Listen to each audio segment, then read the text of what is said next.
life and surrendering and getting past this feeling in my chest and lungs and everything is just over there from where I'm currently laying in this bed. It's just, I can just move it. But if I move over there, I feel like I'm going to stop breathing and my heart's going to stop. It was the weirdest feeling of the death of the self. Like everything I'd been up to that point to win and to fight and even to win the good fight was dying in me in that COVID. And this is a really funny thing because you know how I talked about the ocean as the mother? Is that I'd always ask the ocean what she wanted me to do, you know, and it was just, I don't know why I did that. It just happened naturally. And I'm finally at day 5 and there's a whole family's downstairs and they're all like getting grumpy at me, you know, and I'm like, they're supposed to come down for a birthday party. I'm laying in this hammock up on our balcony and I go, God, I feel like I'm going to die again. And I kept thinking, Joe's going to come in, I'm going to be dead. And she's going to go, oh, that's more serious than we thought it was, you know. And, you know, and I kept having this feeling. And all of a sudden, I'm like, I don't feel very good at all. I feel very bad. And I went, the exact words were mother, you know, Mother Earth, mother, planet mother. What do I need to do? Just tell me what I need to do. And it's the first time I'd asked, surrendered, said, what do I need to do? And I got this really clear voice go, sweetheart, you've gone into the fight. Welcome to the Parents with Questions podcast. This is the show where we explore how to help parents, kids and families thrive in the midst of great change and global uncertainty. My name's Adam Gibson, and as a parent, I've got a lot of questions right now about how we raise healthy, happy, uncoercible, super conscious kids, given the world's completely different to how we thought it was even 3 years ago. This is a podcast to educate, inspire and empower all of us as parents to join us as we ask the big questions, talk to leading experts and empower ourselves along the way to do the best job we possibly can for the people we love the most. You're here on purpose as their parent. You're raising dragon slayers in a time when they're actual dragons. We're not here to tell you what to do, but we'll offer pathways forward. Welcome to the Parents with Questions podcast. G'day guys, it's Adam Gibson here. Look, earlier in this year, we said we were going to offer a new program called Raising Lions, which was an effort to, you know, help families bring up strong, uncoercible, courageous, high consciousness, really high functioning next generation of kids. And we played around with different formats on how to do that. And we've had a few distractions and things to deal with along the way. And rather than get too complicated, I wanted to bring to everyone this little subset of or sub-series of podcasts around the topic of raising lions. In particular, we're going to kick it off with a blast with this man, Trevor Hendy. Trevor's someone most of us who have a certain age remember from, the Ironman competitions in the surf and seeing this big, strong Aussie guy, just a warrior in the surf, taking on the world, becoming a champion in that arena. But who I met on this podcast and who you'll meet in this next interview is a man of so much more depth than just that. That's his foundation, but who he's become in the process and what he's learned and what he teaches and what he embodies is really inspiring to me, at least, and relevant to our Raising Lions question of how do we go about raising these courageous, resilient, high consciousness kids. I think Trevor brings this into sharp focus by really asking the question, who do we need to be as parents in order to deliver that for our kids, in order to hold that energy for our next generation of our children, our teenagers, our young people? Who do we need to turn up as guardians? And Trevor will talk about this journey from the warrior to the guardian. Pretty inspiring stuff. I really enjoyed the conversation. Hope you do too. Love to hear your feedback once you've heard it. Enjoy.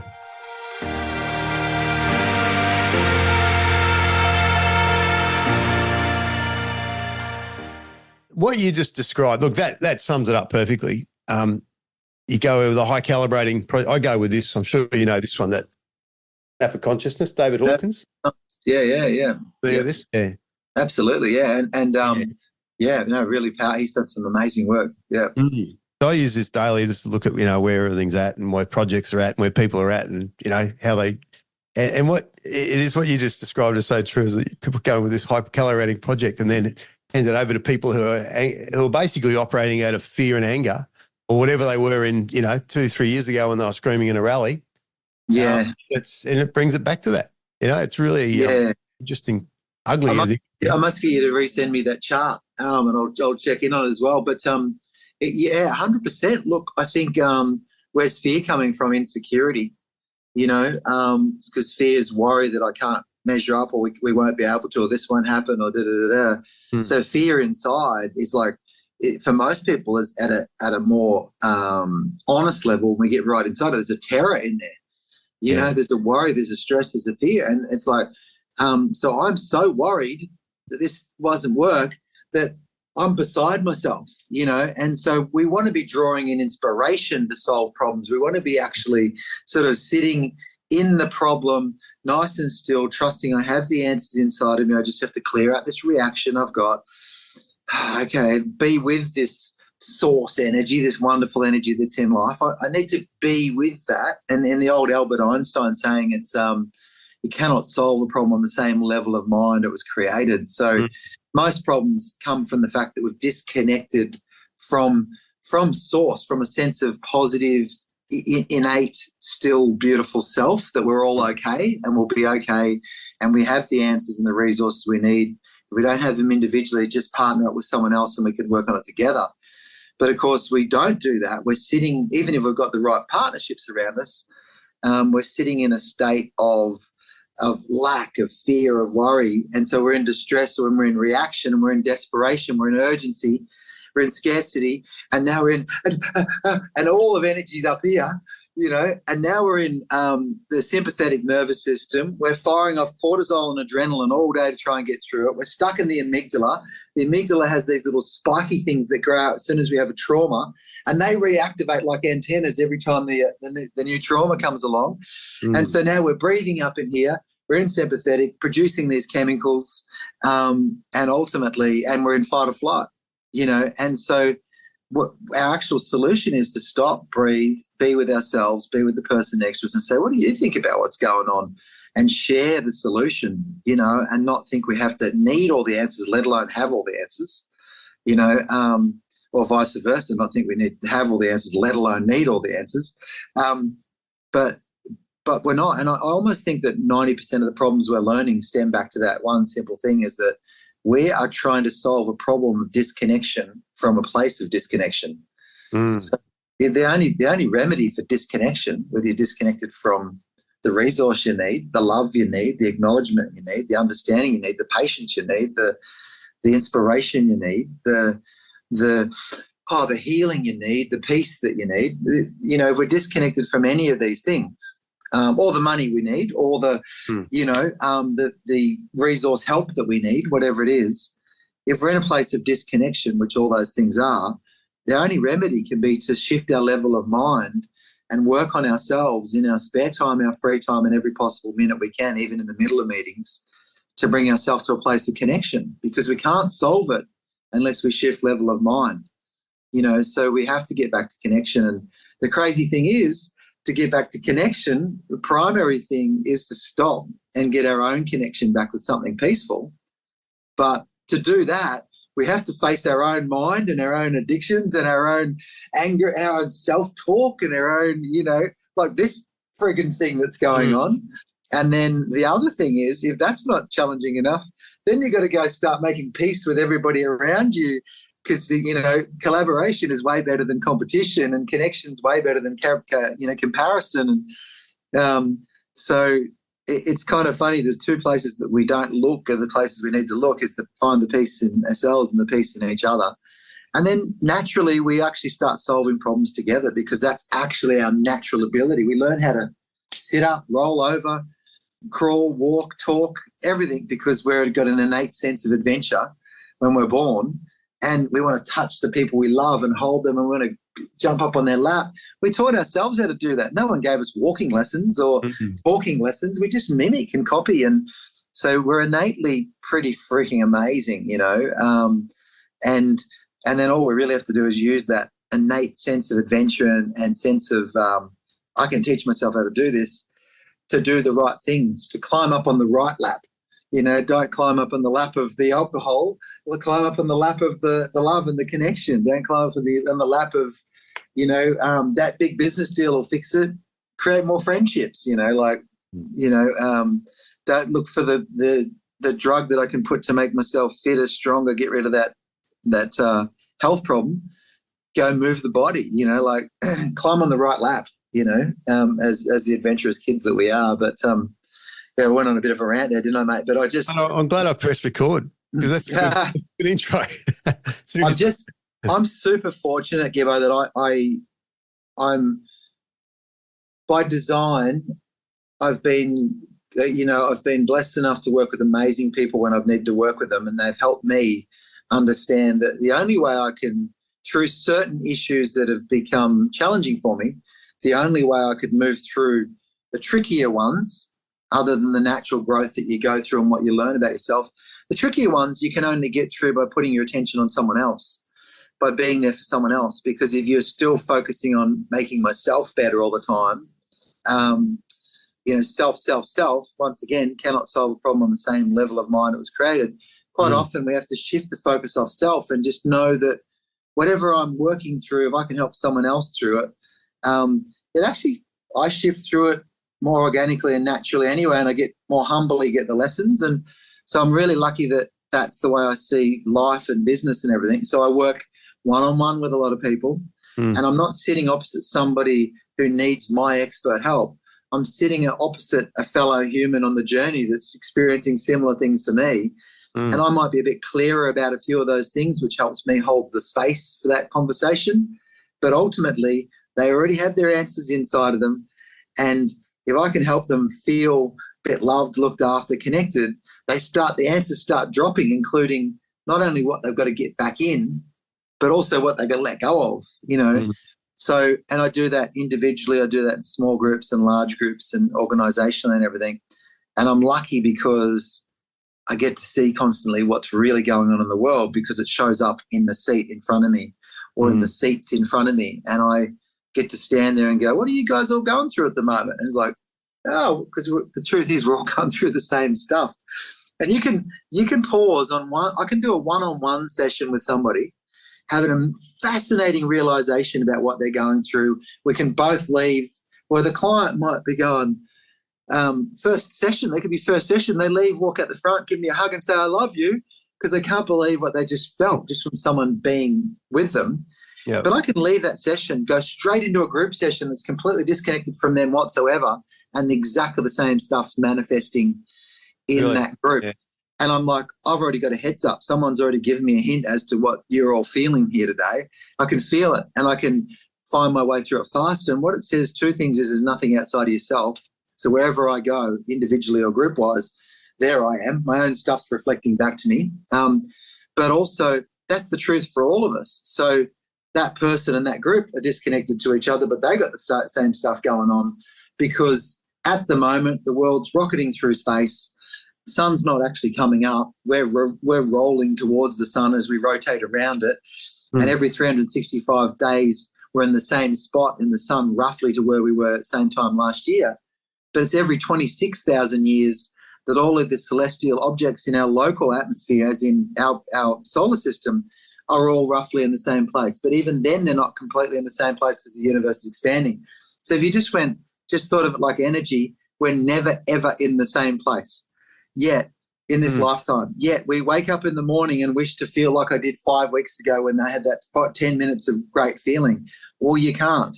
But you can if you embrace this new moment you're in, but you can't take everything back to that, because you're a different person in a different moment, a different place in space. So that's profound. I've always looked, well, it's just popped out, but I've always looked at it like I'll go to the group and the individuals, and I'll get to see where it's at.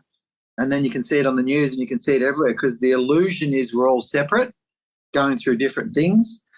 That's the great illusion, the great lie, and our eyes tell us that because of the skin color and the different sizes and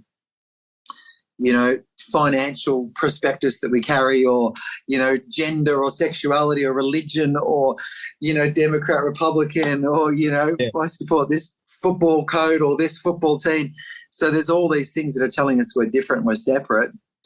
He's patient, I'm impatient, or they're angry, I'm, no, we're all going through the same stuff. They're just expressing it, I'm suppressing it, So the great truth is that we share the same life force and we're traveling through the space at the same time together.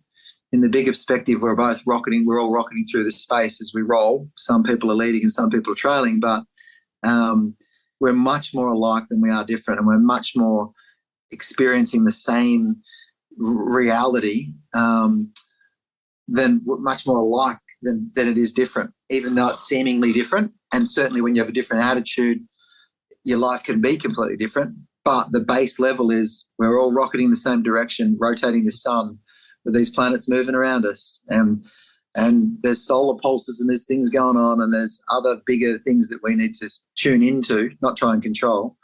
And just having said all that, then we come back and go, God, I need to give myself a break because I'm in the middle of a dynamic, amazing universe that I need to understand more, not fight and stress over. I imagine it's, as you're saying that, it's like being in the ocean and trying to fight against it. It's impossible really, isn't it? Isn't it funny that would be my primary point where I energetically learnt that I can't control some things. The ocean says to me, you kidding? Smack, whack. Yeah. But you can get pretty efficient where you can pop over it, go around it, read its cues. Yeah. And that's the first stage, is to actually go, well, it's not in control of me as much as the first day I went in there, because I can respond to it and I can bounce off it and around it. But even beyond that is it's actually going, are you my friend? Because it seems to be when I make peace with you, beautiful Mrs. Ocean, that you seem to just pick me up on a wave all the way home. You seem to stop the waves breaking right in front of me and no one else. And I was renowned for those things happen when I had a sense of peace inside of myself, but didn't make me special. It just meant that I somehow was a bit more relaxed than the next person. So I was a bit more in tune. Because to the observer, it looks like mastery. It looks like, he's in charge of it all, but it's actually, there's almost the opposite, isn't it? That's what you're saying. Yeah. And as soon as we say mastery, we the way we have that in our mind is mastery. We say excellence, and we say better than, and we say superiority, and leave them in their wake, And now we're building an ego out of something that was born out of connection. We're building a superiority out of something that was born out of humility. I did it myself. I would tap into the ocean through humility and being reverent to her power. I always called her for whatever reason. And by being reverent to her power, I would be able to ride with her. But then as soon as I crossed the line, I'd go, yeah, I did. Yeah. Yeah, I won. I'll take that credit. And the ego is just waiting there to take kudos, the self, this mind-made I, me, yes, I did. But it's like, and she's over there going, oh, you're so funny. We did that together. There you are on the dais laying claim to it. Yes, I did. Give me the sponsorships. Give me the prizes, give me the girl on the night out or whatever else it was you're craving, it's a constant challenge to find the helpful energies in life. We're talking about the ocean. There's a sandbank where the waves all push in against you, and there's a rip that flows out with you. Well, it's safer to swim on the sandbank because it pushes you back to the shore all the time. But if you want to go deep, go in the rip, get sucked out to sea, where the great experience is. And if we relate that to life, it's safer to just watch Friday night football and, what do people do? Gamble a lot, watch a lot of porn, eat, have fashion, eat at fine restaurants, line up every couple of years for the new device. What are the common things that we do, which is just the sandbank pushing you back to the shore where you can feel great, look great, have your shirt off and be parading around looking great, but you haven't even been to the depths, But then you got to go and lose yourself, jump in the dangerous spot, go out to see where you're vulnerable and open and you've got nothing but yourself and your flotation ability in the ocean. And in life, that means stop going with the stable and start exploring your passion and your enthusiasms, even if they don't make you as much money, or even if they don't make you, even if people frown upon what you do or the way you speak. It's like, go swim in that rip, man, because firstly it cycles back around and pushes you back on the sandbank. teaches you that all things circulate. But secondly, because you get out there and while you're under the ocean learning how to relax, you start hearing the whales and the dolphins singing and going, oh, there's a whole world out here. And in life, that means you start tuning into other bigger opportunities and bigger flows and everything. So I think I was really lucky to, if I designed my life from above before I came into it, I'm proud of the way I designed it, because I designed it with lessons in the ocean first, and so that I could actually understand that the ocean is emotion. The ocean is expressive of an underlying thing in the whole of life, which is the way we can free flow together and the way we can all flatten the rip together, and don't go the safe way, go the way that's actually takes you to the greater depths quicker.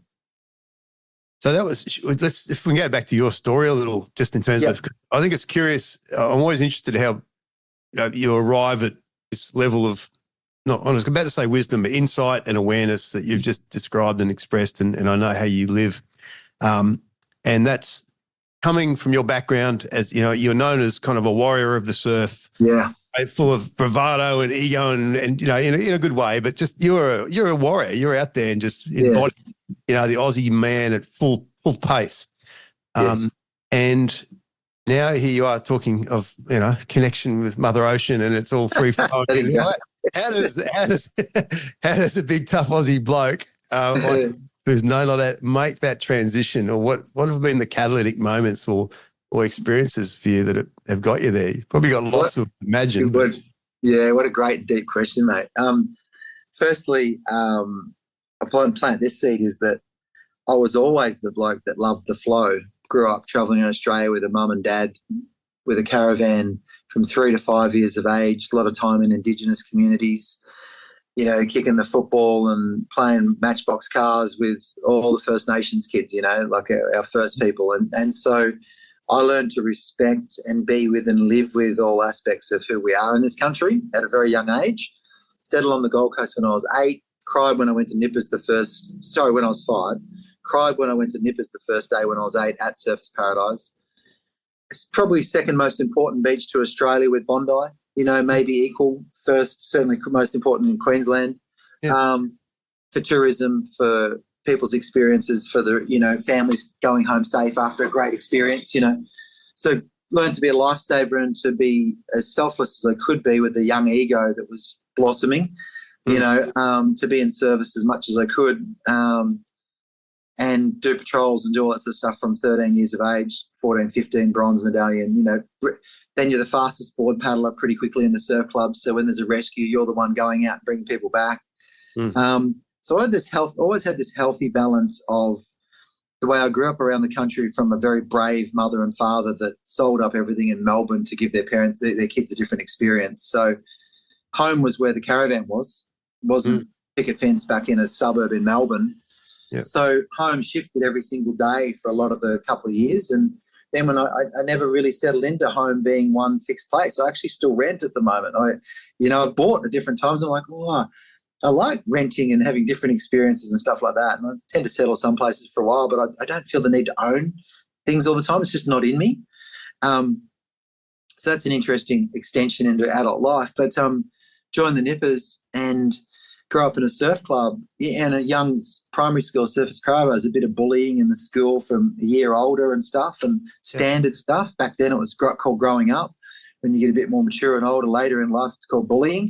Yeah. You're like, I was bullied too now that I think about it. Actually, I am a bit bitter and twisted, and then, feeling insecure, certainly not able to match up with my dad with his big chest and his strong sporting background and the reputation he had amongst his mates as your father's such a good man. And he had his queen, his wife, my mother, and they were in love. And everywhere we went, they were so popular. And I wanted to be like my father. He was like my God. But here I'm a skinny, freckly little kid. You're insecure, scared of girls and everything else. And I think when I went to the surf club, the double-edged sword of the young boys around me and the young men around me taught me to actually get out from the skirt tails and the coattails of your mum and dad and start to become your own person, which at a natural stage when you're going through puberty. But they also said, by the way, to be in this little club, you've got to be initiated. We're not going to tell you that. We're just going to catch you in the hallway one day and, drag you off to be initiated and things like that. And you realize later how fearful and traumatic those moments are when you feel like someone else had power over you and they're going to decide what rites of passage you're going to get involved in. And there's deep things that happen where you go, screw this, no one's ever going to make me feel like this again. And then someone's a bit older than you and maybe he's a bit sexy with a bigger chest and he's the Australian champion. He calls the shots all the time and happens you like a girl and he gets the girl or takes her. This is all in my experience. And now I'm formulating this insecure little ego, this back cover of insecurity and fear and everything is turning into a front cover of, right, I'm going to win. I'm going to dominate. No one's going to make me feel like this again. And I'm already connected to the ocean and flying through. I'm actually going to SeaWorld as a volunteer on Sundays and riding on the backs of dolphins and, with my buddy whose father was the chief dolphin trainer. And when nipper training was happening, we were catching waves over to the side and the coach is going, don't look at those two boys over there, what they're doing. They'll get nowhere. They're going to be training in and out here, And I ended up world Ironman champion. He ended up world water ski champion, and so it was like, possibly it was like, what are they doing over there? We should go do more of that because we're having fun and we're playing, we're staying in enthusiasm. So there's all these elements of the values I came from, the experience I lived, the insecurity that I had, the fun that I liked, the mates that I trusted, the betrayals that I went through till eventually I arrived at this place where I want to be a combination of things that make sure I do the things I love but never feel this feeling again of betrayal, of bullying or whatever else. And at 15, 16 years of age, the right coach turned up at the surf club, coached the world champion, Billy Haylock. He was an amazing guy, Billy, and Dwayne Tyler was the world champion. I loved Dwayne. I idolised him. He always gave me the time of day, sent me postcards from around the world.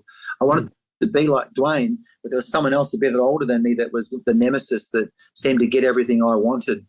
So it was almost like first cab off the rank is to beat that guy, win everything, and then I tell you what, I'll beat Dwayne too because screw it, I don't think he's doing a great job with it. I'll do an even better job, So it's pretty amazing at that age. I was 5th out of 6th in the surf club for junior Ironman. The kid that came 6th in the club championships was my best mate. I talked him into racing in it because he couldn't paddle a ski and I knew I wouldn't get last. So I'm 5th out of 6th as a junior. There's 300 clubs in Australia. And I'm writing goals that in a couple of years I want to be the Australian Open Ironman champion, would have been the second youngest person ever. And I'm writing goals from this place of, F you, I'm never going to feel this disempowerment again. I'm not consciously thinking these things. I've just, a fire has been lit inside of me. The warrior is like, he's marching around the fire, doing his little ceremonies, building up his courage to go to war. And at 16 years of age, I burst out of the gates, won everything for the best part of 10 or 11 years. I was the second youngest person to ever win it, broke all the previous records, blah, blah, blah. And the whole point of the story is that the warrior came from insecurity. The warrior connected to the wanting to feel and fly and love and be free. But the way I went about it was born out of insecurity of people taking from me, seemingly. So I therefore became that version that I controlled the space. I won the race. I took all the breathing air off. I became so dominant that no one would think they were racing for first. So I used probably a powerful spirit, a strong family background. I was married at 19, so the love of a beautiful young woman and a young daughter that we had by 19, so I had all these elements working for me, but total no awareness about what it all meant or where it was all coming from. And I won from a place of unconsciousness, but there was a naturalness flowing through it. And I've probably never described it so succinctly, so briefly, so quickly in one hit as I just did. That you put on a pedestal for it and saying you're successful, tick, tick, tick. Like the externals are all there, right? You could be successful externally. Well, the next words out of my mouth were going to be, now I'm the winner. Yeah. Now I'm the guy. Now I'm getting the girl and any girl I want to. So I'm not even, faithful or doing the right thing. I'm lost my way. So now I'm nothing like my father that I wanted to be like. Some parts are, but when you look through, I'm like a mismatch of fear and insecurity and control and aggression mixed matched into a beautiful human that just wants to love and connect and everything else. So I'm not the best version of myself, and over a period of time, I win all these things, break all the, end up playing myself on Baywatch, tour with Beach Boys as a backup band, meet Michael Jackson, meet Madonna, hang out with all these different people. Now you're at the top of the world, front covers of magazines and everything. And I'm 26 and I'm already going through divorce, with second child being born. And when TJ was born, the big brown eyes looked at me, and I think by no fault of their own, no one else had enough purity to reflect back to me, dude, you got to look at yourself, until TJ was born. And I looked back and I looked at the son, and there's the son trying to be like the father becomes something else. And then the father looking at the son and going, oh my God, I'm not the man I'm meant to be. And everything changed. And I went about a journey of going, not you're a dickhead, you're an idiot, you're stupid, you should be beaten up forever. Just, hey, dude, you've lost your way. You lost your way home, find your way home. Where's the caravan? Where have you parked the caravan? Find your way back to it. And I did that through asking for help from very, very good people and being very vulnerable and honest. And the journey started of self-reflection. And in the journey of self-reflection, I could see so much. And I lost the idea of me being separate from others, better or worse than anyone else. So the more you self-reflect, the more you actually see yourself in others and the others in yourself. And so humility starts to come in. And there's that humble pie company down there at Logan. Yep. Halfway between Brisbane and Gold Coast. I laughed when that was first created. I was in the journey of, I was eating humble pie every single day going, oh, you wanker, you really thought you knew what you were doing there. And so I got pulled apart, stripped away, and everything was improving while I was doing this. It was almost like a breakdown that was a breakthrough. And so I returned to this guardian, custodian, lover of life and connection that grew up in the wilderness in Australia. And as I returned to that, I felt more of myself. And I want to share something with you quickly, which will be a great completion for you, because you and I worked on projects together through the COVID period. Yeah. And you would have seen me be enthusiastic. Enthusiasm is Latin for the God within, be enthusiastic, and as much as I could, being patient and on and trying to listen to everybody and da-da-da-da. And I was trying to play a role and hold everything and everybody together. And we had multiple challenges and tensions and things happen throughout that period. But I remember we finally got to host this phone call. It was 5 hours and we'd been working on it. And we got Eric Clapton was on there, and, all the big doctors that were speaking up, and, Kelly Slater and Matt Letitia, and we had John Stockton, the Hall of Famer, NFL Hall of Famers, we had this incredible group of people, Pat Cash, and doctors and Bruce Lipton and all these incredible people. We had this call and we recorded it for 5 hours. I started the call as one of the two hosts with Barton Lynch. And as I started the call, I had no voice, coughing. We'd been on that journey together, really trying to hold it, with both of those organisations we were working with at the time. And I had COVID, Delta COVID. There was only 7% left in Australia of Delta. And I had Delta COVID, and I was starting this call, and I got through that 5 hour call. People like, Pierre Corey, they stayed on that call for 5 hours. Yeah. And it said so much about what was going on and what we all collaborated with, Anyway, I finished the call and climbed into bed. And this is the part that whole part was just to tell you this part, that 5 days later, 5 nights in a row, in the middle of the night, through all sorts of weird sweats and fevers, I got shown that there was going to be a world war started within the next couple of weeks. So I had all these hallucinations / lucid dreaming. Wow. That they would disrupt the global supply chain. They would pump the price of diesel would go up, because then all products and services would eventually go up. I got shown this thing that was going to happen. 2 weeks later, the Ukraine war started, and it would be a front for a whole bunch of other stuff. I got shown all this in the middle of the night while I'm having COVID, rolling around in January of that year. And I'm like, whoa, waking up, and I'm like looking at Joe going, I am in this room, aren't I? Like, Anyway, 5 times throughout the day and throughout the night, I got to the edge of thinking, here I am, my old self, fighting this battle. And I remember I did something for you guys with parents with questions about, I'm a gentle man now that's, but when it comes to our children or grandchildren, I've become a warrior again, back to what you said. And a lot of people tuned into that straight away. Like a lot of people followed that one little bit of honesty because it was real and raw. And so here I am. Now I'm the warrior fighting this COVID fight, this fight for truth.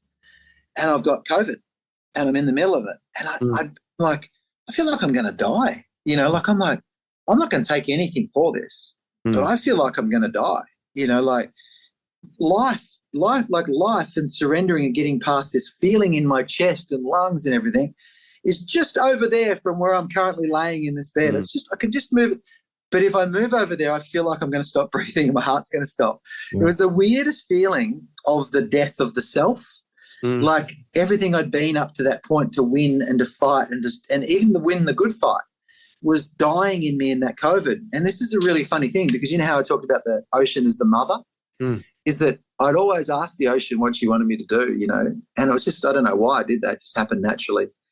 And I'm finally at day 5 and there's a whole family's downstairs and they're all like getting grumpy at me, and I'm like, they're supposed to come down for a birthday party. I'm laying in this hammock up on our balcony and I go, God, I feel like I'm going to die again. And I kept thinking, Joe's going to come in, I'm going to be dead, and she's going to go, oh, that's more serious than we thought it was, and I kept having this feeling. And all of a sudden, I'm like, I don't feel very good at all. I feel very bad. And I went, the exact words were mother, Mother Earth, mother, planet mother.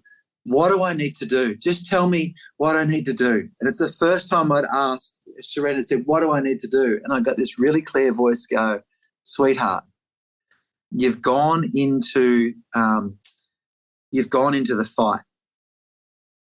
And I went, what? And she went, you've gone into fight like this. And I looked and she went, you've gone into the battle.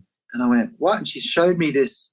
It was like I had this little hallucination, vivid, lucid dreaming daylight moment where I saw this picture being presented to me of COVID and the government. And she went, look at that. Where are you? And I went, oh, I'm fighting. And I could feel the dis-ease inside of myself as I fought a bunch of unconscious people. So I'm unconscious too in that moment. But wow, like the level of consciousness around health and everything was so minor and posing itself as so major. And so I'm like, oh my God, I've gone into the battle. I've gone into the fight. And then it was like, one of those beautiful card sharks, when they get a deck of cards and they go, and they open up the cards and you can all of a sudden see one card is actually part of a deck and it all fans out, comes back together. It's like she went, and then I could see every card behind the deck of the fight.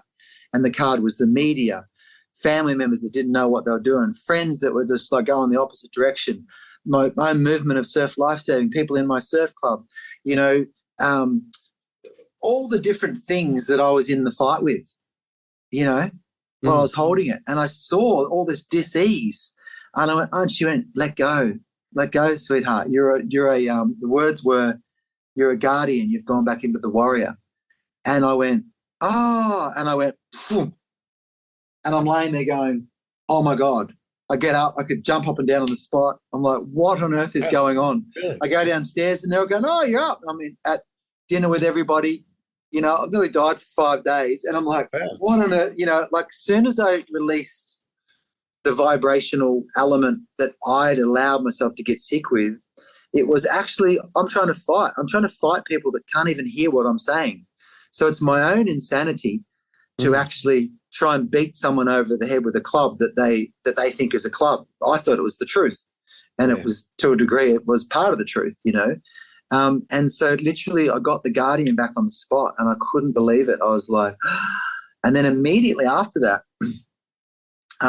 stuff happened for my mum and dad that I had to look after them, and stuff happened, multiple things through family, and I had to look after them. And then all of a sudden I was like, I had this trip that I planned for a long time to go up north and way out west and everything. Everything just from that moment on pointed to come back and be the guardian. look after the people closest to you, stop fighting the fight, And I got way healthier, way quicker. And next minute I'm swimming in waterfalls in the middle of the Kimberley Ranges with nobody around immediately post-COVID, because people didn't even think they could get in Western Australia. I'd just driven across the border. You know, all they wanted to see was my nuts and my bananas, and not my nuts, but, my mixed nuts.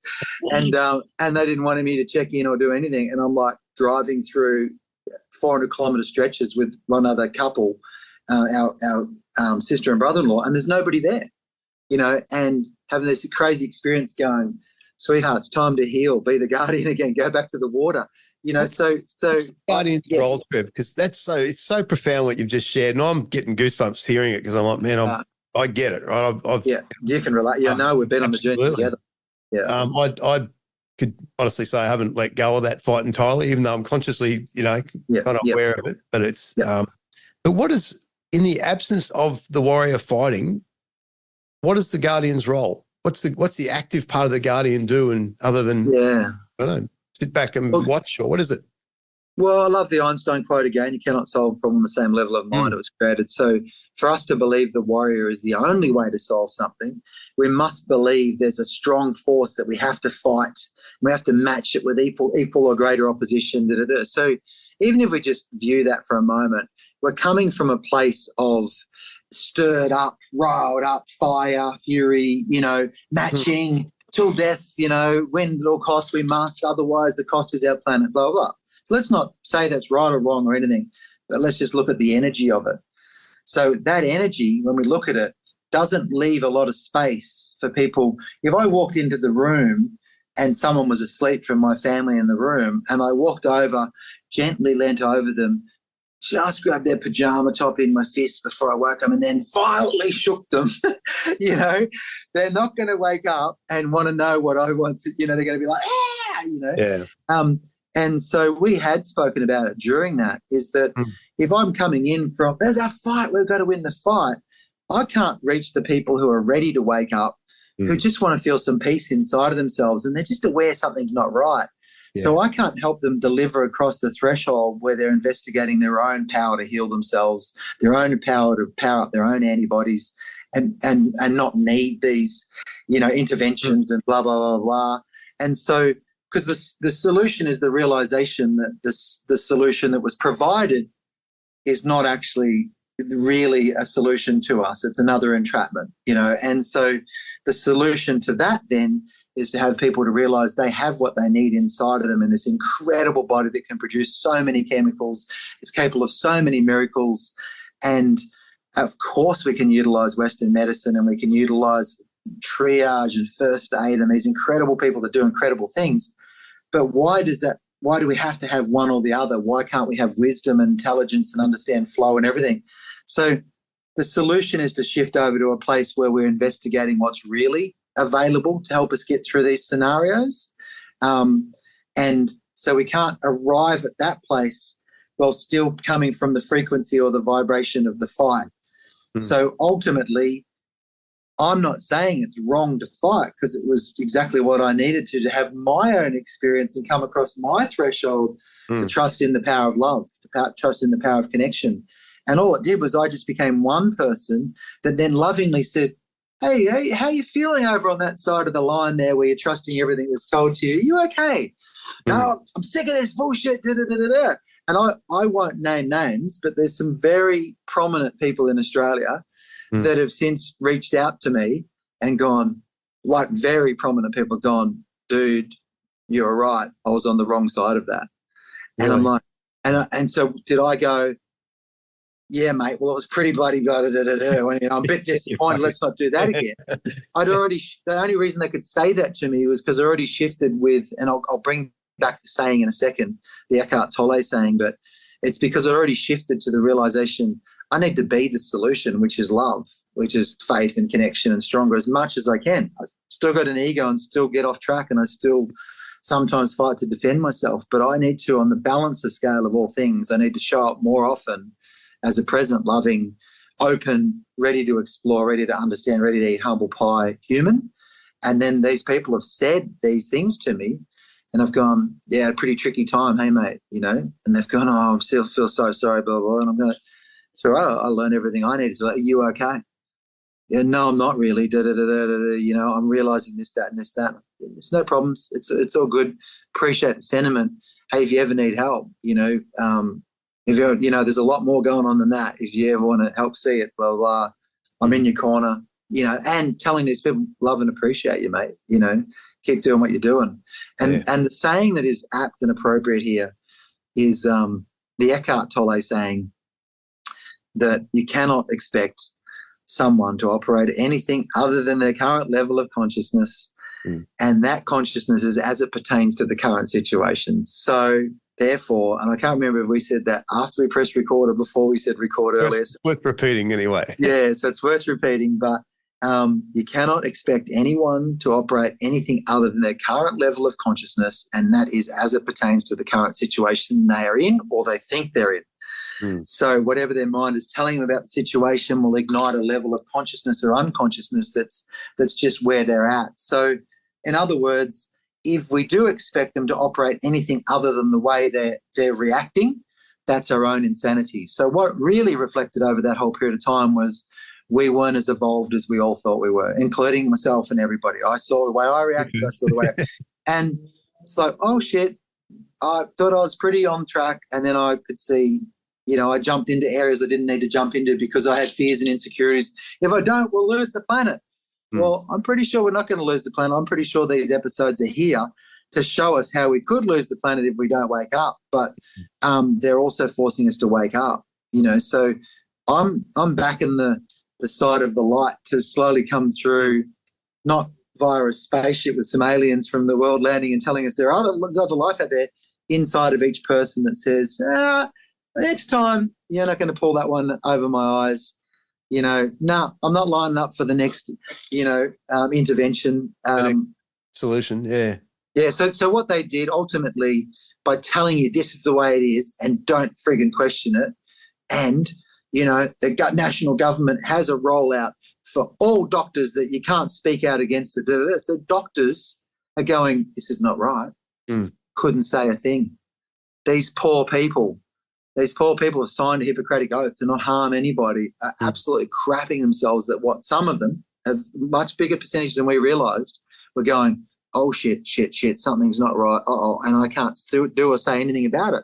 Some lost their licence and went up against it, but the largest percentage knew better but didn't know how to go about doing it. And so what do they need?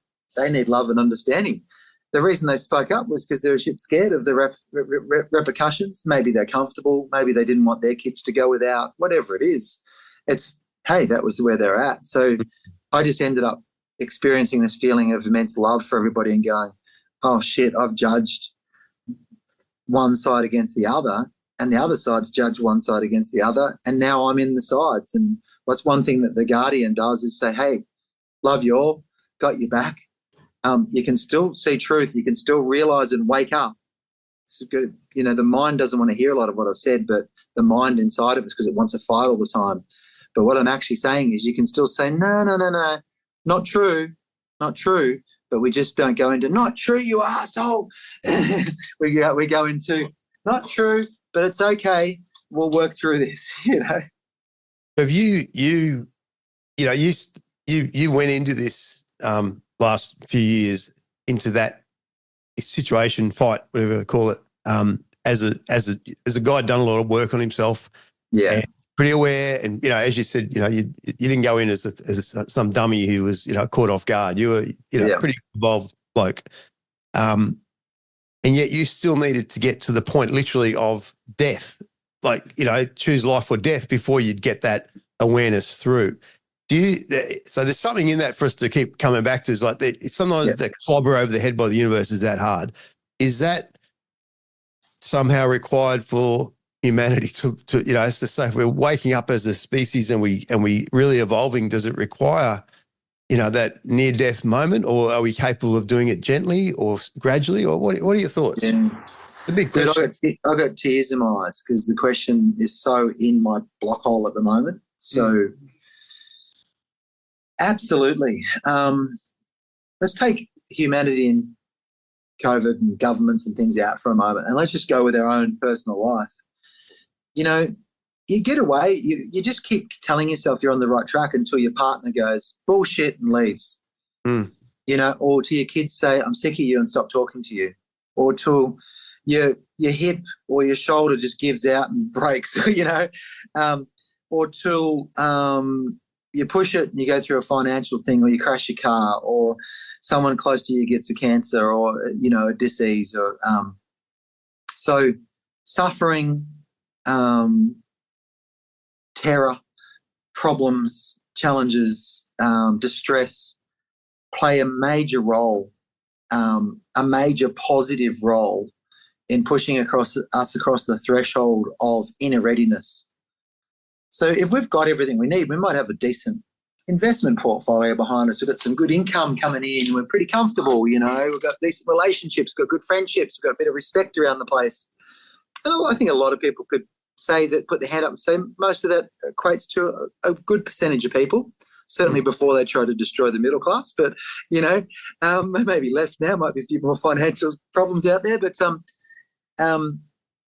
most people would say, yeah, I'm doing pretty good. So when someone comes along and says there's something major to change, it's like, why? Why would I? Because the fear of losing what I already have is much greater than what seemingly the benefit would be if I try to change this and could potentially lose it. So, you know, we saw that in the flip version when they said, here's the intervention you need to take. And if you take it, you might be allowed back to Europe this European summer. Yeah. You know, we might let you out of the country with your, you know, special tick that you get, you know, and you'll be able to come back in. Thank God I got, you know, all right, I'll do it. You know, you might be able to go back to the cafe or the bar or keep your job. And these are all different levels of needs versus wants, you know. I want to go to Europe. I need to keep my job, you know. Yeah. So fear and insecurity can cause us to, the idea that we might lose something can cause us to do whatever they want us to do, right? Whoever they is, whether it's just life or a force that's actually not necessarily got our best interests at heart, whatever it is, whether they're conscious of it or not. So there's that side of it. But also we flip it back and bring it back to ourselves. We go, oh, but I won't change and move forward and go further into who I really am until I lose something that I'm holding on to as dear, and I start to balance the equation and go, shit, I'm going to lose more if I don't look at this or if I don't deal with this. So you could almost say there's all these little mini deaths happening anyway, you know, lose a loved one through breakup or illness or whatever it is, lose finances, lose house, lose job, lose my profession, lose my purpose, you know. So the crazy thing is, and I think, you know, when I first went and spoke to the big Keithy Maitland, the chiropractor, about, you know, helping me to win my 4th World Ironman title while my shoulder is just constantly aching, anti-inflammatories, antibiotics, you know, ice, TENS machines, hips feeling very dropped, my arches collapsed, I'm in pain all the time, and I go to this weird bloke, you know, that thinks outside the box, and you know, I've been at the best Western medicine, and I go to this strange guy and he says to me, you've got some emotional issues, or you've got some allergies, I think it might be dairy. And I'm thinking, crap, don't take chocolate or ice cream off me, it's the only thing keeping me going. And, you know, there's a perfect example, don't take chocolate or ice cream. He's going, well, it's killing your body. And then he said, I think you might have some emotional issues that you suppress, possibly anger issues. And I stood there smiling at him like I did with everybody. And behind that, I'm going, who the this guy think he is? Anger issues, and he says, I don't think you're going to win another world title. Your body's telling me you won't win another world title unless you resolve these couple of things. And I'm like marching around behind myself, you know, going, no, I'm 3 times world champion, you know, like this. And so the ego's in full swing, the defensiveness, the protectiveness, the bulletproofness. And he's standing there looking at me, giving me a truth. It was a hard truth to give me. And I basically, he reckons, he told me later that, you know, see those pictures of people holding onto a lamppost in a hurricane and the wind's blowing so hard that their feet come off the ground. He said he felt like, he said to me, oh, you got these couple of issues. And he said it felt like he grabbed onto a lamppost and his feet came off the ground as I glared at him going, who the hell do you think you're saying that to, you know? because there was some sort of energy that I was utilizing to win and succeed. And some people would say on the positive, oh, it's an aura that he carries. Well, that aura was ready to kill him, you know. And he said, you know, blah, blah, blah. And I drove away from there wanting to kill the guy. Got up over Burley Hill, kilometre away, thinking, who the hell does he think he is? And I'm moving my arms, I'm driving my car, like I'm a bit angry. And I go, my shoulder's not hurting. And then I go, my hip's not hurting, you know, my arch is not hurting. In fact, I'm not in any pain. And then I'm like, I say to myself, but he didn't touch me. He just told me to come back tomorrow and we'll start working on it if I want to. Yeah, okay. And I went, yeah, I'll come back. But I'm thinking I'll come back to prove him wrong. So I was going to go back to him to get his help to win the world title, to prove to him I didn't need his help to win the world title. Anyway, that's how insane the ego is. But anyway, I drive over the hill and I go, but he didn't touch me. And this voice in my head that was there a few times, I've already mentioned it, popped into my head, and it said, this voice said to me, he told you the truth. And I literally went, oh, and it was like my eyes opened up, and I'm driving down Burley Hill and I could see every tree in my peripheral vision. I could see all the cars. My vision was like 3D instead of 2D all of a sudden. And I'm like, what? And I'm like, I'm feeling like I'm floating on a cloud. I'm like, what did he do to me? What has he done? So the next day I went back, dude, who are you? What did you do? And, you know, what he, you know, to him, like for me, when I won the race and got on the dice and went, yeah, I did. You know, his challenge was to be able to say to me, I just told you the truth, mate. Your own energy did the rest, and not go, yeah, I'm the number one, you know. So I came back and he just started working on me, and we worked through so many amazing things together. I still see him once a week for adjustment, actually sometimes twice. I just go, we catch up and check in, and I also go for a swim with him and a walk and stuff like that, and we just become great mates in the journey. But the reason I say all that was because I had an inner readiness in that moment. Everything was collapsing and falling apart. So I had enough pain to want to change it. So there was an inner readiness. And when COVID came and I'm nearly dying, I'm at the end of my tether to go, Mother, what do you need me to do? Tell me, I'll do anything, you know. Let go. You've gone into the fight, you know. And so the inner readiness was there. And by understanding that in myself, I then look at the world. And I think why I was emotional when you said it was because I believe all of our challenge at a certain level is the more you know, the more you feel like you want to intervene, even in your own kid's life or your partner's life or friend's life or parents or sisters or brothers. And you want them to see what you see, but actually you have to go through so much to have the inner readiness to finally see that. But somehow you want to take away their whole journey and all their problems, and you don't even want them to arrive at the inner readiness. You're just ready for them to change and fix and be a better partner in life for you because they could think the same way as you. But they're a great partner because they're testing you whether you'll mind your own business and actually allow them to walk a journey till they get the inner readiness. And so I think that's what the word that came to mind is I've wrestled with, because deep inside of myself is there's a part of me that's like, I want to take pain away from myself and from others. Yeah. I became a lifesaver. I rescued people out of the flags. I want to take their pain away, not leave them sitting in it. But the universe kind of reflected back and said to me, dude, you can't actually fix it. You have to be with them lovingly. You might be available when they're ready to talk, or you might not. They might just go to someone else. It's fine. But you need to give them as much love and patience and space as they can, because they're in a wrestle with all of those parts of themselves, and they need to arrive at that inner readiness. And the easiest way it was said to me one time was when there's a certain bird in particular that happens with all birds, but there's a certain bird in particular that only a certain amount of these birds survive in the getting out of the egg, and they have trouble breaking through the egg to get out. So they often die inside the egg. And then you can see they've dinted, they've tried to get out, but they don't have the strength to get out. And what happens for sure is if you go and crack the egg for them, they get out, but they definitely perish. You know, but the ones that can actually crack and break out of the egg, they go on to be the one that gives, you know, that lays the other eggs and actually keeps the species going. So I looked at it and I started to go, my God, I'm running around trying to crack other people's eggs open when I see the cracks there and they're trying to get out. instead of going, how awesome for them that they've arrived at that place. And yet I say all that without this sense of I know better or I can see. I just say it from there's enough observer in me to recognise the process in others and to humbly go, if I can help in any way, I'm happy to help. But what I know I can't do is actually do it for you or even help you to do it for yourself. I kind of can, but we all can. But the best thing is to say, I'll love you while you're working it out. And we're rocketing through space. And one thing I know right now is all the shit's coming to the surface. All the institutions are being questioned. It's all falling apart. Even things we could rely on our own constitution, like our lungs and our heart and our solar plexus. More men are going through anxiety and short of breath on steps and going, I don't feel depressed or anxious, but my body feels like I am. There's more weird things going on in the body where the old self is dying. And that's the self that's in competition, the self that needs to win, the self that needs to compare and compete to survive.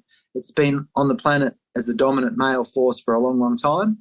And I think we're stripping through space and it's getting stripped out of us at light speed. And I think we're arriving at a place where I can lovingly look at the other person and say, I'm with you, I'm available, but I'm also willing to shut up and just be here if you need me, So inner readiness. Channeled the next question I had around this because, as you know, we're really focusing this year on around this idea of what we call raising lions. So how do we parent the next generation to be spiritually, emotionally, mentally, financially, even capable of thriving in the world that's being handed to them, given that it's changing so rapidly and it's kind of so uncertain in some ways. But that idea of what you've just said, I think is so profound. As you're saying it, I'm like, well, that's kind of a good. That's a textbook for me to how to raise a teenager right now or an emerging teenager. But there is a part of me questions like this idea of going through those rebirth moments, I call them, where you get to the point of the old you drops away or you get to that death moment and you have to come back as something new and learn the lesson the hard way. If we strip those things away from the kids, is there a way to, I think you've just sort of answered this, but is there a way to fast track that or make it easier for the kids or get them there quicker, or are they already there?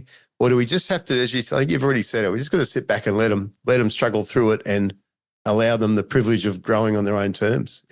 How do we navigate as parents? How do we adopt it? I know it's so tempting to want to go, I want to remove this pain for you, as you alluded to. I think my answer to this could be a little terrifying for some. It's not really, but it could seem like it for the moment. Because exactly what you just said, applying what I was talking about to children, is that lovingly be there for them. Yeah, absolutely. But what the terrifying part is, there's only one thing we ultimately have to do, and that is we have to see them as already our equals.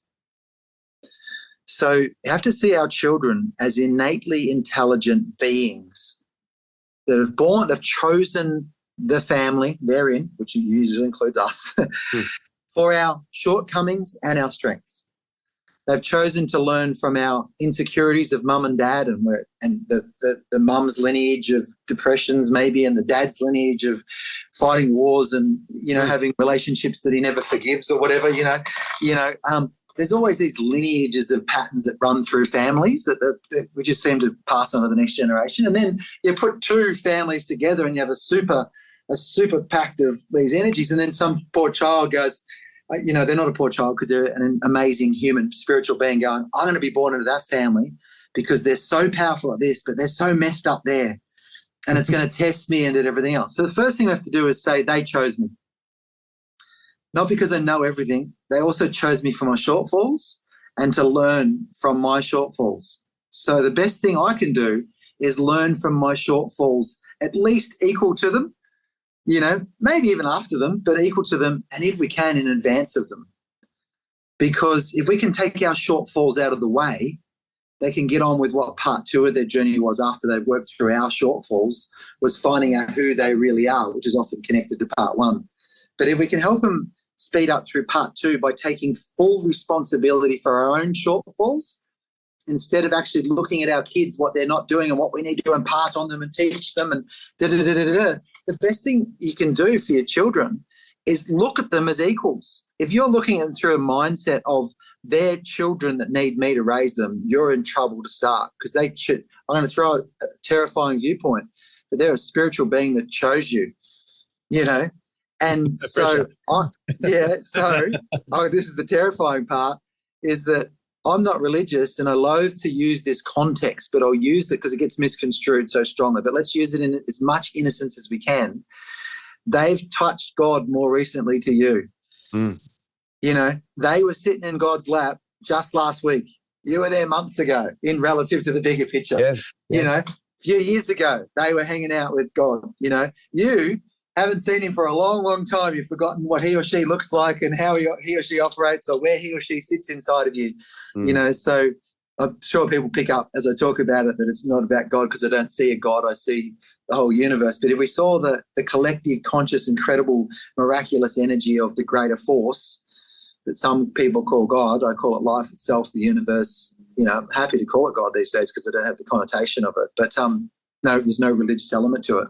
But when you say, shit, they were actually sitting with the divine force more recently than I was, you could actually say they have more answers than you do. Yeah. If we're humble enough and willing enough to allow, that's not always the case, but allow it always to be possible in moment to moment that they might see more than we see. Mm. If we hold that space consistently, they will say things to us. And a lot of parents that listen to this will go, oh, my God, you're right. I remember when I was a kid, they'd say the strangest things to me. And then if Grandma came. I spoke to Grandma last night. She's fine with it. It's like Grandma died 5 years ago, you know. No, you just need to love, Daddy. You know, no, you don't understand how life is not like that. You got to toughen up, son. You know, all this sort of stuff. We've just imposed on them all the bullshit we've got from being separate from this divine force of love and trust. And they're going, oh, really? Do I have to give up my connection with Source so I can come through your wonderful lineage of parenthood? You know, can't I just go out and have a swim or climb a tree and remember who I am? And my daughter, and I got onto it early with the fourth child. I apologise to number 3, 2, and 1 that I didn't go onto it any earlier than that. I said, can you start telling me what you see from now on? Because you were always equals, but I'm so sorry, but I thought I had to raise you. But it turns out when I look back at it, you pretty much bloody well raised me too, you know. That my daughter, she would walk around, she'd close the door to the balcony so we couldn't hear out in the balcony, and she'd walk around on the balcony talking to herself, her youngest daughter, asking, you know, and she'd have imaginary friends and everything else. Then she'd go swim. She'd go swimming because she could swim on her own in the surf at 8 or 10 years of age. She'd go lay in the gutter in the shore break. And I'd leave her after we body surfed together. We lived near the beach, and I'd be like, where is she? Has she not come back yet? I'd go back. She's still laying in the water like 3 hours later. Yeah. And so no, and I go, what are you doing? She goes, oh, I'm just, and she, I can't remember ever, once or twice she used the term God, but she just said, I'm just laying with all my friends, or I'm just like, you know, I'm like, whoa, you know. And so I watched her go through, as my wife and I, Joe and I, saw her as equals. With from moment to moment, maybe she knows more than us in this moment. And she sat us down a few times, very young, right, 3 years of age, sorted us out one time. You know, so that's the number one thing I think we can do for our kids is actually go, you've got all your answers inside of you. You just need to be loved and backed and acknowledged that you're not a little child, you're a being in a little child's body, and there's wisdom coming through you that if I make space for it, even if it hasn't showed itself yet, because maybe I was, you know, because like life gets on top of them, if you just consistently show it, they will start to say, and you might have to wait while they say some strange things, but it'll get more lucid, and then they'll start trusting in their little inner voice. And that's the best thing we can do, because that inner voice is going to lead them through everything they ever need to, and they'll see you as an equal when they do that. And the difference is absolutely amazing. So my youngest now, of the 4, is living overseas, managing bars and restaurants at 20 years of age, being headhunted to go to other places, offered things all around the world. She took herself out of school at year 6 and unschooled herself from year 7 to year 11. Really? Went back at year 11 and 12 because she wanted to go to the formal. you know. And so we didn't homeschool her for a period of time. We unschooled her. She was in the homeschooling system, but she was being unschooled, which is like, don't pursue your child with learning. Pursue them with joy and fun and love, and eventually they will turn around and pursue learning, but in the areas that it's actually true to them. And so she came out several months after she started unschooling, when we're thinking, how long is she going to play video games for? And actually came out and went, I've enrolled in some marine science online and I'm doing this, this, and this. And it's like, whoa. So she's always, from that moment of the terrifying having to let go and go against society, and people would meet her, go, who is this woman? You know, and you go, that woman's 20 years of age. They go, what? No, she's not. She's like, and because she trusts her inner voice, she solves problems. She problem solves herself. She reaches out when she needs to. And, Kay, can I bounce something off you? And, you know, when she really needs to get some anger out, we used to have this thing called safe time, best thing you can ever do for kids, safe time. And that is, I want you to use any word you need to use when safe time starts, between then and when it finishes, to make sure you express the energy. My teacher's a bit of a poo-hoo, you know. Oh, that's good. Yeah, but you still feel like, oh, my teacher's a wanker. You know, like they can say this at 6 or 7. No, that's okay, but there's more energy in there. My teacher's up, you know, and then the next minute, and then they finish and they go, you know, I think my teacher needs my help, you know, and once we can unsuppress and our natural self shines, not only have we got the answers, we've got the energy and we've got the willingness and the drive to show up in life, in relationships, in the world, solve problems, you know, all that sort of stuff. And we're actually less invested in ourselves and trying to find a safe corner, a happy corner we can go to. We're actually just out in the world reflecting on other people and situations. And there's a lot in everything I just said, and I'm still constantly learning it all the time and demonstrating as best I can and helping other people walk that journey in my own life coaching and everything else. But it proves itself over and over and over again. Your kids are incredible, and they're a spark of source. They hold the whole divine energy inside of them, and they will never be the same as each other, and they'll never be entirely the same as you, but they'll be connected to all the different pieces. And often the black sheep one is the one that holds the biggest lessons. Yeah. Yeah. But on that too, that's just on, you know, as an extension of what you're saying, one thing I've really noticed, over and over and again, to meet so many kids and young people, and I go, a bit like you described your daughter, you go, how the hell do they get to be that aware and conscious and smart at that age? And like, we got a lady who does some homeschooling with our daughters who's, you know, she's 28 or something. And I'm like, she's this polymath and she's talented and smart and she's conscious. And I'm like, man, she's come through at a few notches above where I started. I know that for sure. You know, and yeah. They start well above our pay grade, I think, you know. And well even remembering, you know. Even though I use that thing more recently with God, you know, but if I just went back to that thing I said before, the planet's rocketing around space on a 26,000-year cycle just with our local celestial objects, right? Yeah. So they're much sooner in that cycle. So they're coming in with everything that's needed for where we are in space right now. You know, in relation to these celestial objects, whatever we're coming into, which I believe is a great awakening. It's a great harvest on the human planet of consciousness. So the people that are ready are being harvested into, you know, a different, lighter, freer way of thinking. They're kind of creating a new earth. They're creating a new way, a connected way of being. And it'll be just born from inside of the people that are here, but they're the ones that have been ready. And so who's more ready than anyone? The ones that are signing up to be on the planet now. Yeah. You know, they're coming in with systems that seem to be able to handle GMOs, you know, handle weird shit and with 5G energy. Turn on the 5G down the road and I start glitching. I start going, like, I think they just turned on 5G because something's weird going on in my sleep, you know. And my daughter would be like, what are you talking about? I can't even feel it, you know, because they're just, you know, they're built for the moment. If you looked at it really simple, like I love AFL, you don't, when you're recruiting for the new style of football that's being played for how you want to win the premiership, it's all about accuracy with kickers, or, whatever you're recruiting for is based on where you're currently at, where the game plan is at, what you need to be good at to win the premiership based on who won last year. So you're recruiting the skills that are required to actually take the football club to the next level. And if I just transposed the planet is currently in a recruitment process. It's bringing in all the new young players, that have got the skill set ready to take the planet through the next level. And we're so scared that we're going to leave a shit planet to them. They're going, relax, old fella, I've got this, Yeah. And I'm just saying that to disrupt our programming of fear and worry. I'm not saying there's relevance in the fear and worry. I'm just saying when it takes us over, like as if we know everything because we're the ones that are fixing it. No. You've just discounted the whole friendly universe that wants this thing to work. It wants us all. Perhaps it's all set up so we find our power. But we're living in it's all set up to take our power, well, at one level. But every time they try and take our power, someone else wakes up. So from another level, we could start to wonder and be curious, is this all set up to make sure we take our own power?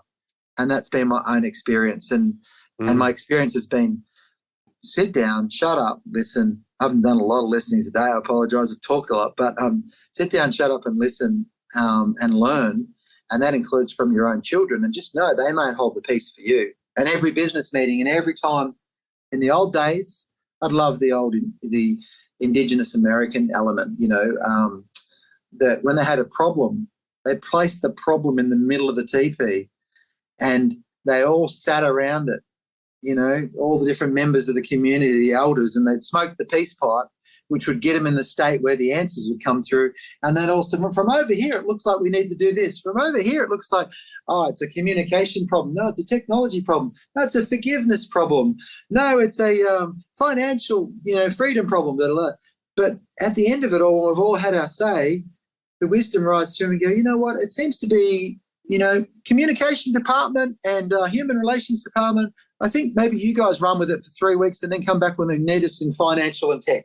We don't solve problems that way. We all want to be the one and we all want to come through with the answer. And my department's the one that's going to win and succeed.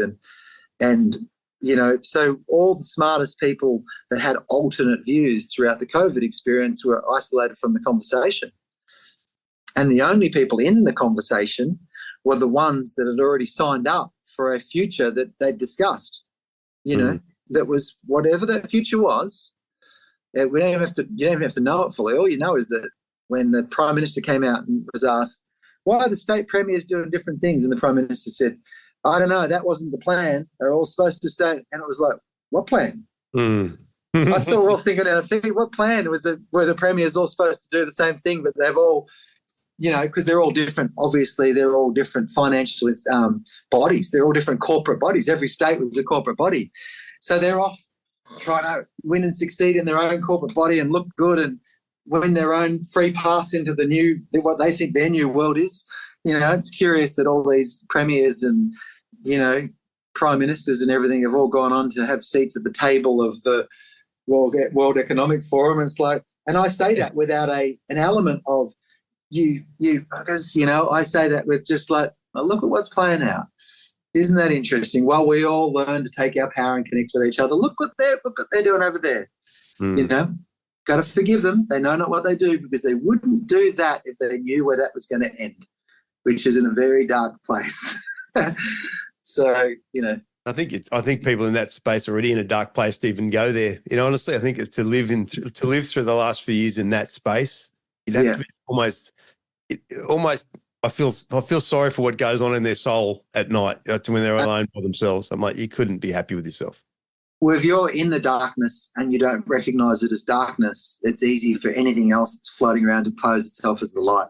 If everything's dark and you don't know it's dark, then things that are shinier versions of dark, they look like the light, but they're just the sugary versions of the dark.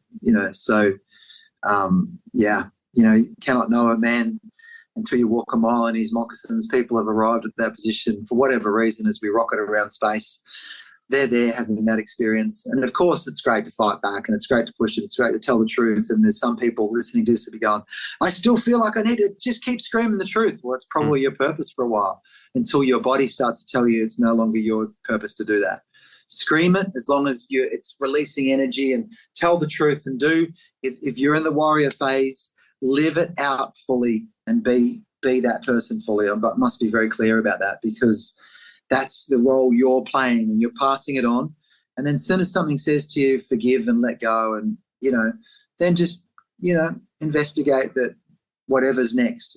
You might not go from the warrior to the guardian. That was my journey. Someone else got me from the warrior to the mastermind, or the warrior to the jester and make fun of it all,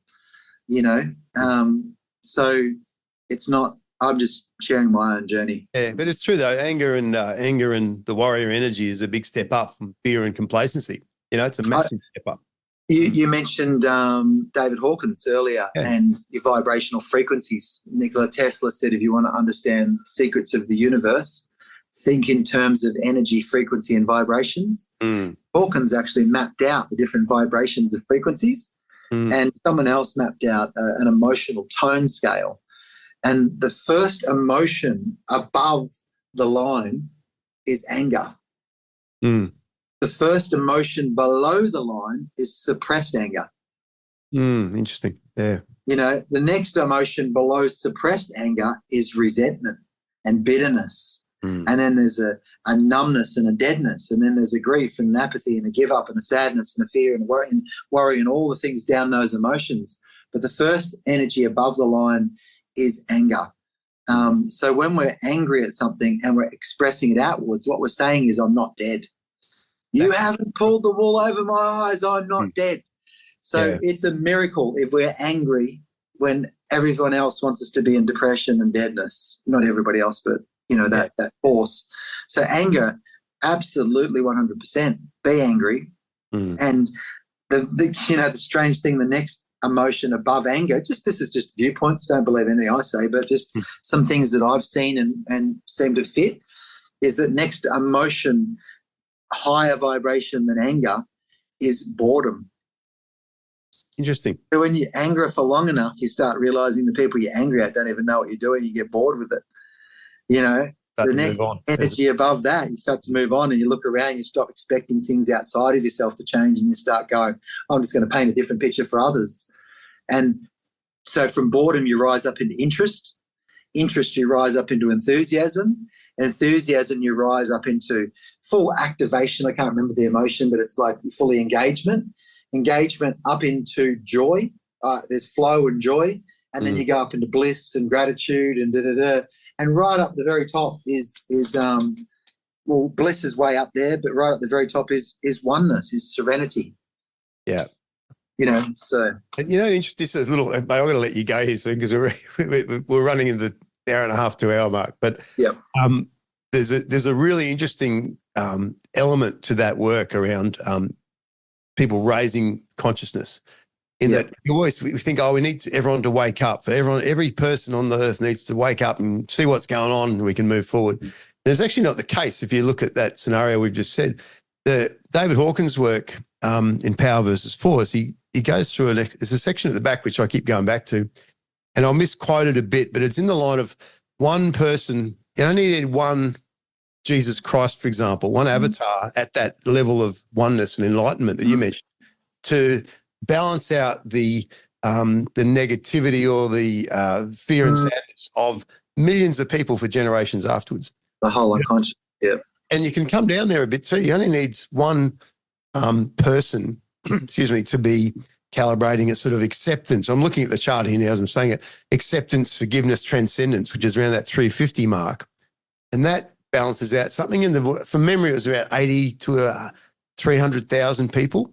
So it balances the rest of people. So we need a bunch of people just stepping up and bringing this consciousness, and that balances the rest of us out. So it's almost, we just need to pick the winners, develop out the people who are prepared to go there, or let them, give them space and support to do that. And that's, I don't know if I'm expressing that poorly. We don't need everyone to be at that level. It just needs a few more. And I think we can also be helped by acknowledging as a friendly force behind the whole thing that's orchestrating the winners to come through just when they come through. And there's people to wake up just when they wake up. It needs to be get just bad enough for us to want to wake up. Then we wake up, we can actually be the catalyst for somebody else. So you can be an avatar at many levels. You know, and if we use JC as an example, not to be religious, but, you know, he was put on a pedestal, but what he was is an incredibly humble man, and he walked with grace, and his primary teaching was forgiveness. You know, his primary teaching, despite a lot of other teachings that were said to be in his name, as far as I can tell, his primary teaching was forgiveness. He didn't have a religion. It wasn't Christianity when he walked around. You know, that's all been word of mouth of what he said. But his primary teaching was forgiveness. And the reason he taught forgiveness was because he said, forgive yourself and forgive others, because we've all separated from source. So how can you take responsibility for your inability to make this go right when you've already separated from source? You know, you've separated from God, from source, from that higher divine energy. So you've lost the blueprint of the whole thing. You're now fumbling around in the dark. I can only forgive you because you can't do anything other than mess up and make a mess of things as you try and fix everything. But as you slowly but surely remember you've separated from source, even as a child or as a society, we can actually come back to it and say, well, what is source? Well, source is loving, understanding, forgiveness. It's unconditional. It's outside of this dream and this game. It's not in the psychological realm. It's in the spiritual, energetic realm. So if you can allow yourself to go back to that place where you're absolutely connected to a bigger realm, automatically from there you go, oh, the only sin, so to speak, is to separate from our highest blueprint, our highest vision, who we really are. And so ultimately there's the old thing about the second coming of the Christ.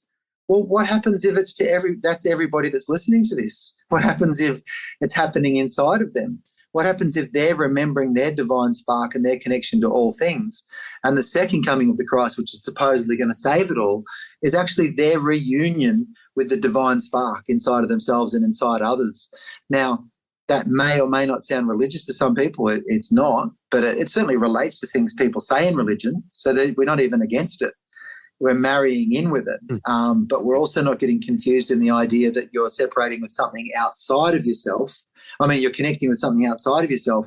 You're just reconnecting with that higher self that you've left behind, and which comes in the still moments when you stop reacting and you start breathing and you see the other person as yourself. So JC, he did a great job. He turned the game at that vibration of about 350, which was that forgiveness point. I think he arrived at, in Hawking's things, about 1,000 or whatever it was. And it's like, oh, well, you don't work to get from 350 to 1,000. You just work on getting through 350, which is forgiveness. Just see everybody as just another person on a journey. Forgive them. The last thing he said was, forgive them. They know not what they do. Sorry, Jesus, they got you on the cross. I can't believe they killed you. Forgive them at some stage. I thought it was when he was on the cross, but forgive them. They know not what they do. You know, like, what words to be left with? It's like, so what are we doing? And he who hath not sinned may cast the first stone. He who hath not thought he knew better than someone else, you know, may cast the first stone at other people that think they know better than you. You know, it's like, we can't solve a problem on the same level of mind that was created. So we can't fight an injustice and grow out of it from the fight. We have to remember that the fight means we're alive, and we have to ask us, what's the deeper thing saying to us? It's saying, well, don't fight, rise up against by rising above it and going outside of it and becoming all that you can be. Then this silly little illusion that's playing out will be nothing, because people will be joining in their own divinity, you know. And so perhaps it's for all those people out there listening, it's that it's in you. You're the second coming, because anything that says it's not in you is your ego trying to feign humility. You know, no, it's trying to avoid responsibility. It is in us. We've got to practice the peace. We've got to practice the understanding. We've got to practice the frequency of love and forgiveness and seeing myself in another. You can still get mad. You can still wake up and lose your shit every now and then, but bring yourself back to 350. Bring yourself back to forgiveness with yourself first, you know, and others as soon as you can. But, man, we're in it together and we're no different to each other. Trevor, it's been a uplifting and enlightening conversation, mate. I'm going to let you I'm going to let you go here because we've been on well over an hour. And no, mate, I appreciate the magic of what you've done the last few years. I appreciate the mateship. I appreciate the efforts and the connection. And it's been great. We haven't spoken for a long time other than to organise this and looking at the Raising Lions thing. Love and appreciate you, brother. We're all trying to push in the same direction, you know, and I'm super stoked to have been on it with you and even close our own little loop together and share some of the things that I learned out of that period. Mate, I'm with you. That was I was very, very grateful for your friendship and support during that period. It was certainly tumultuous times. Yeah, big time. Mate, how do people work with you further? I'm sure, I'm no doubt.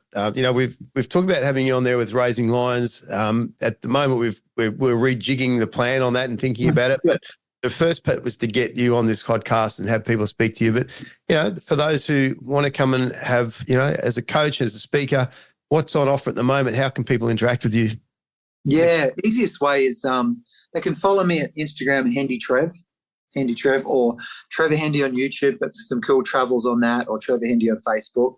But Trevor at trevorhendy.com, it's really easy, is my email address. So people can email and say hello, or they can go in through trevorhendy.com and make an inquiry. I haven't put anything new on the website for a long time. I've been out of the social media area largely. I just throw some updates on here and there. We're doing incredible breath retreats with Kane Johnson and Mark Tiger Kluwer for men. That's been incredible. We're doing amazing work through the Life Changer Foundation, which I don't work in anymore, which is for youth, which is lifechanger.org.au. We're doing a wilderness retreat for breath and breakthrough up in Kakadu. We do men's retreats in Victoria. We've got a mixed retreat coming up.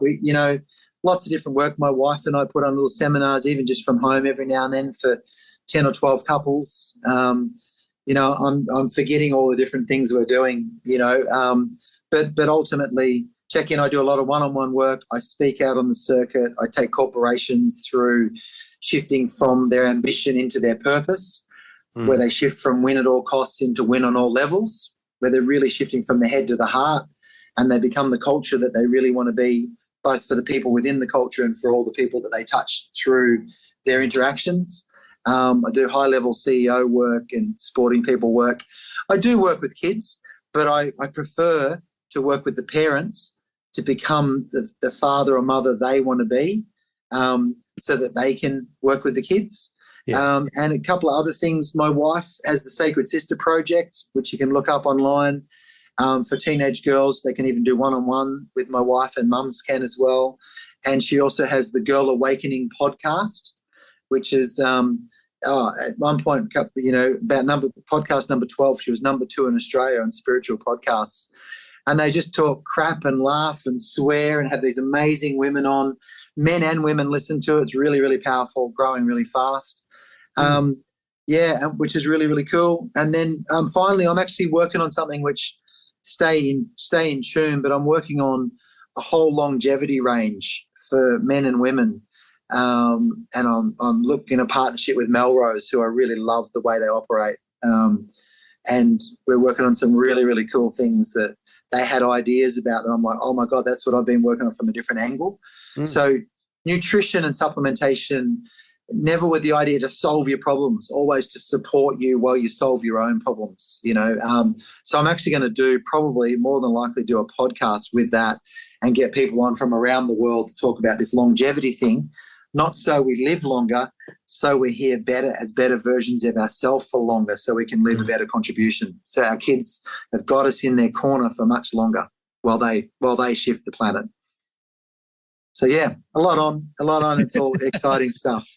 You do have a lot on.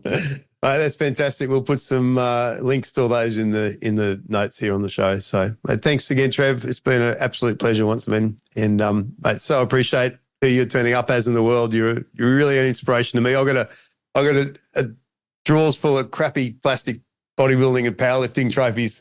So your stories about going from the warrior to your awakening have been, I relate. I really do relate. I've been through my own version of it.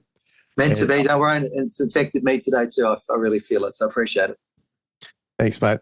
Thanks, brother.